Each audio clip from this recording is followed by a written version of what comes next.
नमस्कार, VCN news के हिंदी समाचारों में आपका स्वागत है। अमरावती जिला के नांदगांव खंडेश्वर तालुका की फूपगांव ग्राम पंचायत में एसीबी की टीम ने कार्रवाई करते हुए वहां के ग्राम सेवक को रंगे हाथों गिरफ्तार कर लिया है। एक 33 वर्षीय व्यक्ति ने एंटी करप्शन ब्यूरो की टीम को सूचित ग्राम पंचायत का ग्राम सेवक नरेंद्र रामदास इंगोड़े उसके राशन कार्ड को अंत्योदय राशन कार्ड योजना में रूपांतरित करने के लिए 1000 रुपए की रिश्वत मांग रहा है। इसी सूचना के आधार पर एंटी करप्शन ब्यूरो के अधीक्षक श्रीकांत ध्युरे के नेतृत्व में एंटी करप्शन ब्यूरो अमरावती की टीम ने पंजाब राव डोंगरे अपर पुलिस अधीक्षक के नेतृत्व में एंटी करप्शन ब्यूरो अमरावती की टीम ने यह छापा मारा। इस कार्रवाई में गजानन पटगढ़ पुलिस उप अधीक्षक एंटी करप्शन ब्यूरो, पुलिस निरीक्षक रूपाली पोहनकर व पुलिस निरीक्षक रविंद्र जेधे की टीम ने यह कार्रवाई को अंजाम दिया। इस पूरे प्रकरण में कुल मिलाकर 1600 रुपए की रिश्वत मांगी गई थी, जिसमें 1000 रुपए राशन कार्ड को अंत्योदय योजना के अंतर्गत हस्तांतरित करने के लिए मांगे गए थे। वह 600 रुपए मकान का टैक्स क्लियर करने के लिए मांगे गए थे। VCN न्यूज के लिए नांदगांव खंडेश्वर से विनेश बेलसरे की रिपोर्ट। कृपया ध्यान दें, यात्रियों से निवेदन किया जाता है कि वह अपने सामान की सुरक्षा खुद करें। ऐसा ऐलान आपने रेलवे स्टेशनों और बस स्टैंड व एयरपोर्ट पर कई बार सुना होगा, लेकिन उस वक्त क्या कहिएगा जब शहर के पुलिस आयुक्त तो खुद कहने लगे कि दुकानदारों से निवेदन करता हूं कि वह अपने दुकानों की और अपनी चीजों की सुरक्षा स्वयं करें। तो क्या आयुक्त साहब आपकी पुलिस महज चालन फाड़ने और गुटखा व वर्ली धंधा करने वालों को प्रोत्साहन देने के लिए है? क्या आपकी पुलिस सिर्फ अपघात होने के बाद पंचनामा करने और कोई मर्डर हो जाने के बाद आरोपी को गिरफ्तार करने के लिए है? क्या आप शहर को पहले से नियोजित सुरक्षा व्यवस्था तैयार करके नहीं दे सकते? अगर लोगों को अपनी चीजों की निगरानी स्वयं ही करनी है तो फिर शहर में पुलिस किस बात के लिए है? पुलिस आयुक्त साहब, क्या आपकी पुलिस सिर्फ और सिर्फ छोटे मोटे गुनाहों में मुजरिमों को गिरफ्तार करने के लिए है? क्या आपकी पुलिस यह सुनिश्चित नहीं कर सकती कि उसके होते शहर में किसी भी दुकान में लूटपाट नहीं होगी? क्या आपकी पुलिस यह सुनिश्चित नहीं कर सकती कि शहर में पुलिस के होते किसी भी महिला के गले से उसकी चैन छीनकर आपराधिक तत्व भाग नहीं पाएंगे? आखिर यह कैसी विडंबना है कि शहर का पुलिस कमिश्नर खुद कहे कि आप अपनी चीजों की निगरानी स्वयं करें। अगर ऐसा ही है तो फिर शायद पुलिस आयुक्तालय पे ताला लगा देना चाहिए और पुलिस स्टेशनों की जगह कोई और सरकारी दफ्तर को दे देनी चाहिए, क्योंकि पुलिस तो यही कह रही है कि कृपया ध्यान दें, अपने सामान की सुरक्षा खुद करें। रेलवे स्टेशनों पर अगर ऐसा निवेदन किया जाए तो ठीक है, लेकिन अगर पुलिस कमिश्नर खुद यह कहने लगे कि आप अपनी चीजों की निगरानी स्वयं करें, तो फिर हमें किसकी ओर देखना चाहिए? इसका जवाब भी आप खुद तैयार करें। Bureau report, VCN news. इंसान अपने जीवन को सुखमयी बनाने के लिए क्या क्या नहीं करता, दिन रात यही सोचकर जूझता रहता है कि कैसे उसका जीवन खुशहाल हो जाए, और इसी के लिए हर इंसान रोजी रोटी की तलाश करता है। लेकिन उस वक्त क्या कहिएगा कि जब रोजी रोटी की तलाश इतनी मुश्किल हो जाए कि किसी व्यक्ति को अपनी जान तक दांव पर लगानी पड़े। इंसान जीवन को खुशहाल बनाने के लिए ही पैसे कमाता है, लेकिन जब उन्हीं पैसों को कमाने के लिए जिंदगी मौत के झूले पर झूल रही हो, वह भी जमीन से लगभग 50 से 60 फुट की ऊंचाई पर लोहे के एंगलों के सहारे, तो समझ लीजिए कि जिंदगी गुजारना वाकई मुश्किल हो चला है। हमारी स्क्रीन पर जो तस्वीरें आप इस वक्त देख रहे हैं, उसमें कुछ मजदूर अमरावती शहर के रेलवे पुलिया रेलवे स्टेशन के समीप ही पुलिया के किनारे होर्डिंग स्टैंड बनाने में व्यस्त हैं। लेकिन इन मजदूरों के पास ना तो सेफ्टी शूज है, ना ही इनके सर पर किसी प्रकार का कोई हेलमेट है और ना ही इन्होंने जैकेट पहना हुआ है। और तो और किसी आपातकालीन स्थिति में तुरंत सहायता मुहैया कराई जाए, ऐसा कोई इंतजाम भी मौके पर है नहीं। होर्डिंग कंपनियां इन स्टैंडों पर विज्ञापन लगाकर महीने में लाखों रुपयों की आमदनी करती है, लेकिन इस आमदनी को कमाने में सहयोग करने वाले इन मजदूरों की सुरक्षा का क्या? ना ही शहर प्रशासन इस बात को लेकर जवाब तलब करने की स्थिति में है और ना ही इस काम को कराने वाली एजेंसी। आखिर लोगों की जान को जोखिम में डालकर पैसा कमाने का यह खेल कैसा है?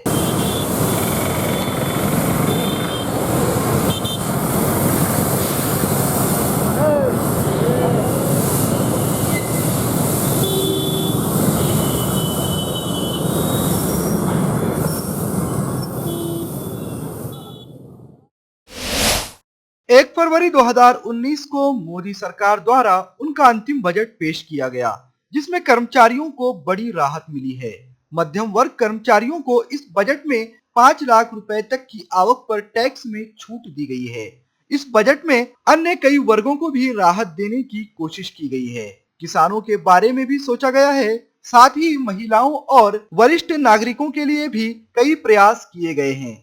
बजट की घोषणा के पश्चात ही विविध क्षेत्रों से जुड़े व्यक्तियों ने अपने विचार व्यक्त किए हैं, जिसमें जमील अहमद शिक्षक, मोहम्मद सिद्दीक सेवानिवृत्त शिक्षक, रविंद्र खर्चे सेवानिवृत्त, राजेश भुतड़ा पैकिंग गुड्स, प्रवीण गुप्ता व्यापारी, चंचल अक्षराठी इवेंट मैनेजर, प्रेम रेसिडेंसी प्रेम थाली खाऊंगा, सपना लड्ढा LIC ऑफिसर आदि का समावेश है। ये बजट के बारे में ये कहना चाहूँगा कि ये जो 5 लाख तक कर को टैक्स फ्री किया है, ये अभिनंदनीय है। ये स्टार्टिंग में होना चाहिए था, क्योंकि 5 लाख में होता ही क्या है, हर आदमी के पास अगर ऑपरेशन के लिए गया तो 2-2.5 लाख रुपए तो यूँ ही लग जाते हैं उसे। मेरे ख्याल से तो कम 20 लाख की मर्यादा होना चाहिए इसके लिए, ताकि पैसा बैंकों वगैरह में मोकला खेल सके।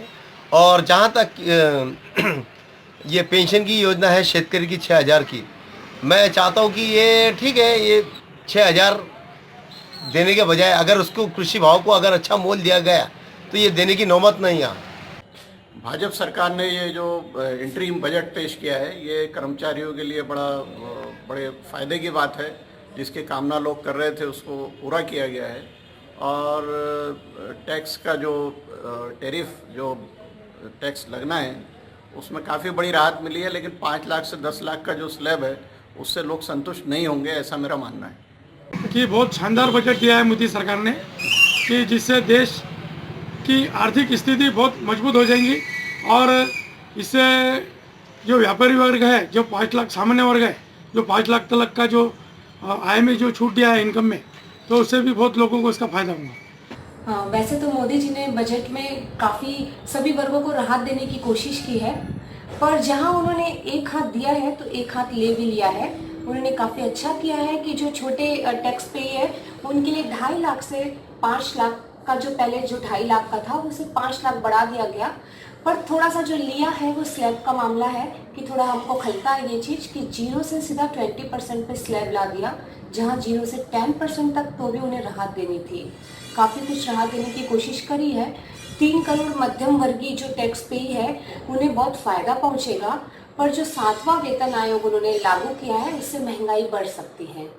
VCN न्यूज के लिए खामगांव से वरिष्ठ प्रतिनिधि फारूक सर की रिपोर्ट।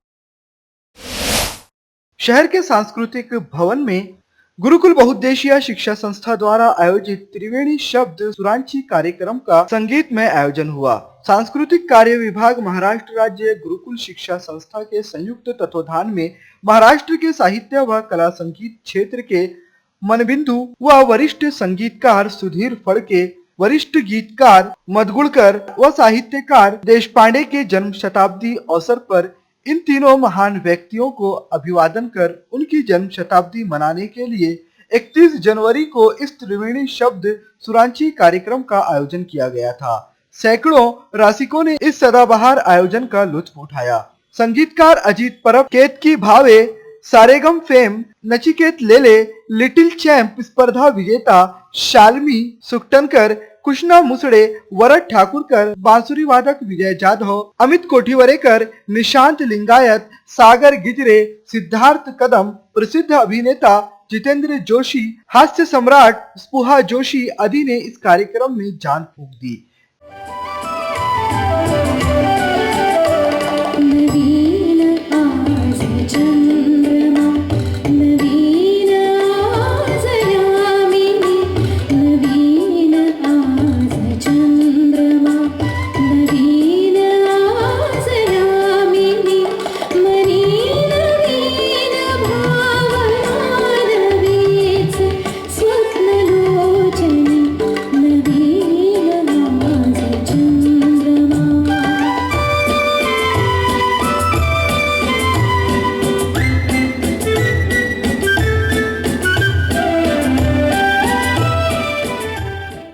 से बढ़कर एक प्रस्तुति कलाकारों ने दी और खूब वाह वाह लूटी।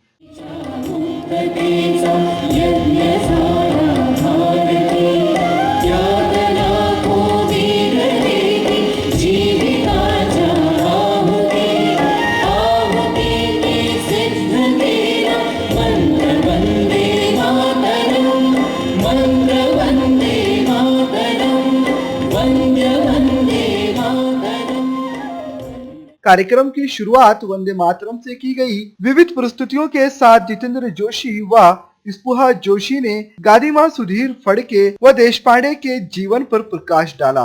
इस अवसर पर तुषार भारतीय, पुलिस आयुक्त संजय बाविस्कर, स्थायी समिति सभापति विवेक कलोती, पार्षद बलदेव बजाज, अमरावती विश्वविद्यालय के कुलगुरु राजेश जयपुरकर, भाजपा शहर अध्यक्ष जयंत डेहनकर, आशीष अतकरे, चेतन गावंडे, मंगेश खोड़े, सुरेखा लुंगारे, अलकानंदा तुलजापुरकर, वसंत डहाके, वंदना कुलकर्णी, अमितेश केलकर आदि प्रमुख तौर से उपस्थित थे।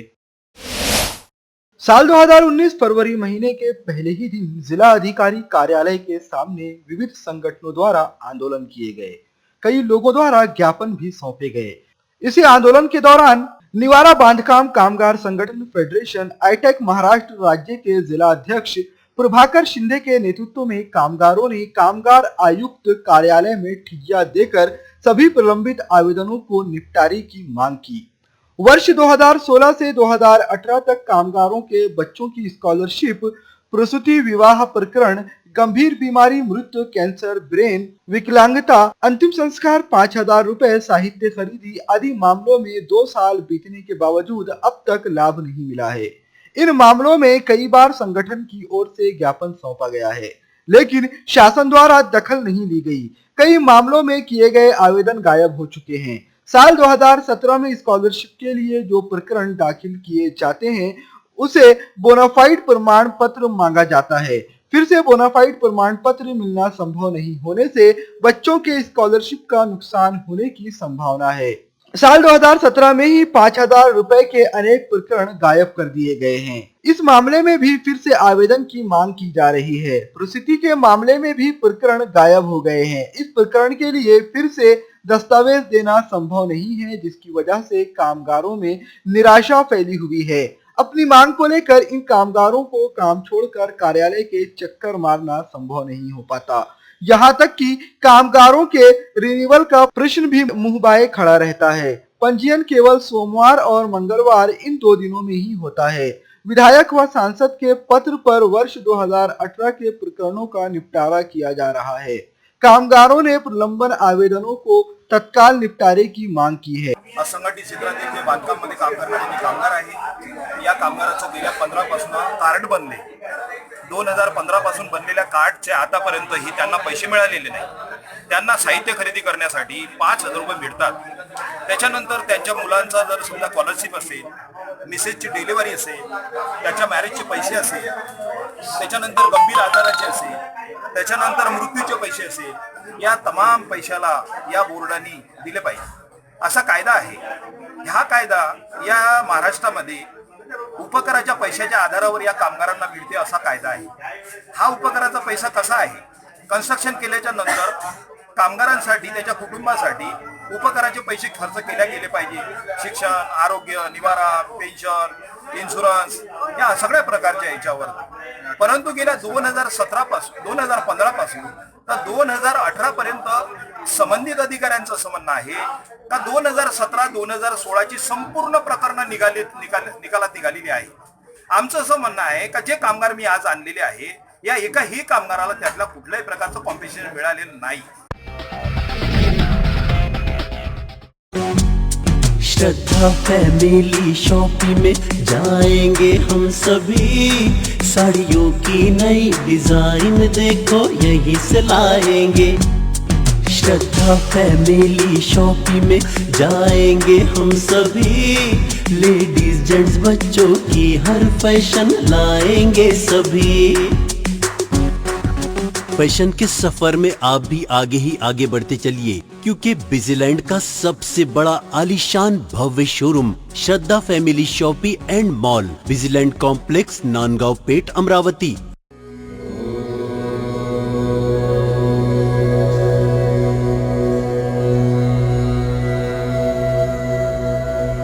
संवाद ज्योतिष एवं आध्यात्मिक अनुसंधान केंद्र।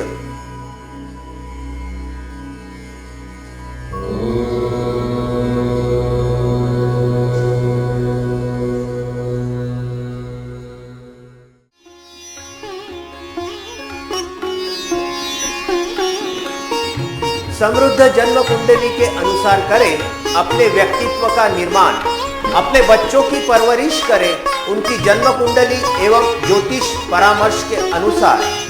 विस्तृत फलादेश के साथ जन्म कुंडली का नया स्वरूप, ग्रहों की शांति के विभिन्न उपाय। संवाद ज्योतिष एवं आध्यात्मिक अनुसंधान केंद्र, अंबादेवी मार्केट, अंबादेवी, अमरावती।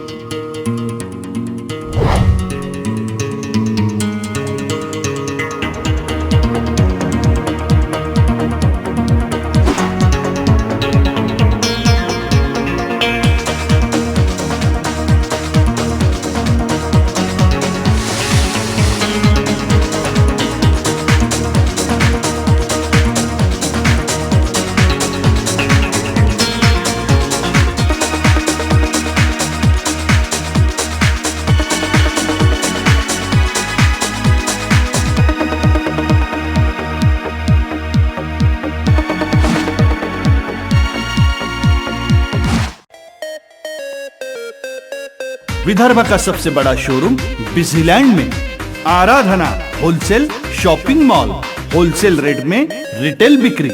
आराधना संपूर्ण लग्न बस्ता, बनारसी शालू, डिझायनर साड्या, ghagra odhni, salwar suit, dress material, readymade coat, suiting shirting, teenage wear, kids wear, fashion jewellery, lifestyle, shoes व sandal, home decor, matching. Lane number L2, shop number 43 to 48, Busyland complex, Nandgaon Peth, Amravati. Aradhana wholesale shopping mall, wholesale rate में चिल्लर बिक्री। आराधना। अहो ऐकलत का? अगं काय झालं? अहो नळ गेलाय, पिण्याचं आणि वापरायचं एक थेंब पाणी नाही. अगं घाबरू नकोस, शिवनेरी बोरवेल आहे ना. हा घे फोन नंबर 9422155278 आणि 9021318383. अगदी थोडा वेळात पाणी आपल्या दारात. शिवनेरी बोरवेल, राजापेठ चौक, गद्रे मोटर्स जवळ, बडनेरा रोड, अमरावती. अति योग्य भावात मोटर फिटिंग सहित उपलब्ध. शिवनेरी बोरवेल. शहर की संत गाड़गे बाबा अमरावती विद्यापीठ में कार्य करने वाले ठेका सफाई कर्मियों की मजदूरी में नियमों के तहत वृद्धि की जाए, ऐसी मांग करते हुए कर्मचारियों ने जिलाधीश के कार्यालय में ठिया आंदोलन कर जिला अधिकारी को ज्ञापन सौंपा। इस ज्ञापन में सफाई कर्मचारियों ने कहा है कि वह विद्यापीठ में पिछले 16 वर्षों से साफ सफाई का काम करते हैं, लेकिन ठेकेदारों की ओर से उन्हें रोजाना 75 रुपए मजदूरी दी जाती है। इस मजदूरी को बढ़ाया जाए, उसके लिए सह कामगार आयुक्त को ज्ञापन सौंपकर विनती भी की गई थी। इसके बावजूद भी वह तरीके से बात भी नहीं कर रहे थे। इतना ही नहीं, जहां जाना है वहां चले जाए, ऐसी फटकार भी लगाई। इसीलिए 8 से 10 दिनों में मजदूरी बढ़ाई जाए, ऐसी मांग करते हुए विद्यापीठ के सफाई कर्मचारियों ने आंदोलन किया। इन मांगों को लेकर पुष्पा तेलगोटे, ललिता तायडे, ज्योति देवंगड़े, मीना डहाके, रंजना पाचराउत, अंजू वासनिक, नंदा तायडे, शीला खंडारे, निर्मला बंसोड़, संगीता विंचुरकर, ललिता फुले, संजय चौहान, जगदीश कांबे, राउत आदि ने आंदोलन किया। या आधीही राष्ट्रीय कामगार आयोगाचे जे सदस्य आहेत हातीबेड साहेब यांना भेटलेला होता. त्यांनी कलेक्टर साहेबांसोबत चर्चा केली होती आणि त्यानंतर त्यांनी सांगितलं होतं की विद्यापीठाचे कामगार आहेत हे कंत्राटी कामगार आहेत, ठेकेदाराकडे काम करतात, त्यांना 75 रुपये रोज आहे, तो वाढावा. त्याकरिता आज आम्ही निवेदन घेऊन आलेलो आहोत आणि साहेबांनी बोलवलं तर एक तारडीशी साहेबांना भेटा, नाहीतर मला भेटा असे कलेक्टर साहेब बोलले होते. म्हणून आज आम्ही हे जे महिला विद्यापीठाच्या आहेत या संपूर्ण महिला घेऊन आता इथे आलेलो आहोत आणि आता कलेक्टर साहेबांना निवेदन देणार आहोत की मजुरी वाढावी याकरिता आलेलो आहोत. अचलपुर नगर परिषद की ओर से पूजा कंस्ट्रक्शन इस कंपनी को शहर का कचरा कंपोस्ट डिपो में सुरक्षित जमा करने के लिए लगभग 1.5 साल पूर्व ठेका दिया गया था. उस ठेका देते वक्त नगर परिषद की ओर से जो एग्रीमेंट बनाया गया था उसमें कुछ शर्तें नियमित तौर पर लिखी गई थी और यह भी लिखा था कि इन शर्तों का पालन करना जरूरी है. अगर 1 साल पूरा होने पर नगर परिषद के पार्षद कचरा उठाने वाली कंपनी के ठेकेदार से खुश नहीं है तो वह ऑब्जेक्शन ले सकते हैं. उस पर ठेकेदार को दंडित किया जाएगा. लेकिन कई सारी अनियमितताओं के बावजूद नगर परिषद की ओर से कोई कार्रवाई नहीं की जा रही है. ठेकेदार को यह टेंडर 2,64,25,000 रुपए में सौंपा गया था और उसमें शर्त थी कि शहर का कचरा जमा करने के लिए 13 गाड़ियां घुमाई जाएंगी, जबकि कंपोस्ट डेपो पर सिर्फ 4 गाड़ियों से कचरा डंप किया जा रहा है. शर्त यह भी थी कि गीला और सूखा कचरा अलग अलग जगह जमा करना है. लेकिन इस शर्त को नजरअंदाज करते हुए ठेकेदार सारा कचरा एक ही गाड़ी में जमा करके कंपोस्ट डेपो में डंप कर रहे हैं और सवाल उठाने पर कहते हैं कि आपको इस बाबत मुख्य अधिकारी से बात करनी पड़ेगी. आखिर पूजा कंस्ट्रक्शन कंपनी की यह मनमानी किस तरह से चल रही है? क्या उन पर नगर परिषद की कोई पाबंदी नहीं है या फिर वह नगर परिषद के नियमों के दायरे में नहीं आते? इन सभी चीजों पर सवाल उठाते हुए महात्मा ज्योतिबा फुले प्रभाग क्रमांक 17 के पार्षद विवेक सोनपरौते ने मुख्य अधिकारी को ज्ञापन सौंपा और उन्होंने पूजा कंस्ट्रक्शन कंपनी की ओर से की जा रही अनियमितताओं पे जांच और कार्रवाई करने की मांग की है. भारत में वर्ष 2017-18 में 6.1% लोग बेरोजगार थे. यह आंकड़ा पिछले 45 वर्षों का उच्चतम स्तर है. यह निष्कर्ष national sample survey office NSSO की ताजा रिपोर्ट में निकाला गया है. बिजनेस स्टैंडर्ड द्वारा खबर ब्रेक किए जाने के बाद सियासी घमासान मचा हुआ है. आंकड़ों की बेरोजगारी के आरोपों को झेल रही भाजपा सरकार बैकफुट पर आ गई है. केंद्र ने स्पष्टीकरण जारी कर national static skill commission NSC की मंजूरी वाली इस रिपोर्ट को अधूरी बताया है. नोटबंदी की वजह से काले धन पर लगाम लगाने, करदाताओं की संख्या में बढ़ोतरी, राजस्व बढ़ाने आदि का दावा भले ही केंद्र सरकार करे, लेकिन बेरोजगारी की दर में बेतहाशा वृद्धि नोटबंदी का ही परिणाम है. आपको बता दें कि NSC ने यह रिपोर्ट पहले ही नीति आयोग को सौंप दी थी, लेकिन आयोग ने इसकी अनदेखी की. इसकी वजह से NSC के अध्यक्ष PC मोहनन और विशेषज्ञ संचालक GV मीनाक्षी ने हाल ही में इस्तीफा दे दिया था. देश में साल 1972-73 में बेरोजगारी की दर बढ़ गई थी. उस समय महाराष्ट्र ही नहीं बल्कि देश के कई राज्य अकाल की चपेट में थे, जिसकी वजह से किसान, खेत मजदूर, ग्रामीण मजदूर सभी काम की तलाश में थे. इस वजह से बेरोजगारी की दर 6% पहुंच गई थी. लेकिन इसके बाद से कभी इतनी बुरी स्थिति नहीं हुई जितनी की ताजा दौर में है. इसी रिपोर्ट में पिछले 15 वर्षों में बेरोजगार युवाओं के सर्वेक्षण का निष्कर्ष भी निकाला गया है. सरकार की ओर से कहा जा रहा है कि यह अंतिम रिपोर्ट नहीं है, यह सिर्फ जुटाया गया आंकड़ा है, अभी इसे अंतिम रूप देना बाकी है. लेकिन गौरतलब हो कि पिछले कई दिनों से भाजपा सरकार के दिग्गज राजनेता और खुद प्रधानमंत्री नरेंद्र मोदी भी देश में रोजगार के बढ़ने की बात करते हुए आ रहे हैं. लेकिन मौजूदा आंकड़ों में भारतीय जनता पार्टी के मंत्रियों और आयोग की रिपोर्ट में टकराव साफ तौर पर देखा जा रहा है. जाहिर है किसी एक बात को लेकर विपरीत दिशा में एक ही समय में दो लोग तो सच नहीं हो सकते. कहीं ना कहीं स्थिति गंभीर है. हिंदी समाचारों में अब वक्त हो चला है आपसे विदा लेने का. विदर्भ से जुड़ी तमाम जानकारी जानने के लिए देखते रहिए विदर्भ का सर्वश्रेष्ठ न्यूज चैनल VCN न्यूज. नमस्कार.